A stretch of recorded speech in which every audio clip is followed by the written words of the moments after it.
So guys, ഞാൻ നിങ്ങളോട് അവസാനമായിട്ട് പറയുന്നത് എന്താണെന്ന് വെച്ച് കഴിഞ്ഞാൽ, നല്ല ബന്ധങ്ങൾ നമുക്കിടയിൽ ഉണ്ടാവണമെങ്കിൽ തീർച്ചയായിട്ടും മ്യൂച്വൽ റെസ്പെക്ട് വളരെ പ്രധാനമാണ്. മ്യൂച്വൽ റെസ്പെക്ട് ഉണ്ടാകണമെങ്കിൽ പരസ്പരം അണ്ടർസ്റ്റാൻഡിങ് വേണം.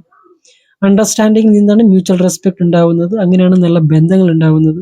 നല്ല ബന്ധങ്ങൾ ഉണ്ടാകുമ്പോഴാണ് പരസ്പരമുള്ള ഒരു സ്വാതന്ത്ര്യം, ഫ്രീഡം നമുക്ക് ഏവർക്കും ഉണ്ടാവുക. ആ ഫ്രീഡം കൃത്യമായിട്ടുണ്ടെങ്കിൽ മാത്രമാണ് നമ്മൾക്ക് ഹാപ്പി ആയിട്ട് ജീവിക്കാൻ സാധിക്കുക.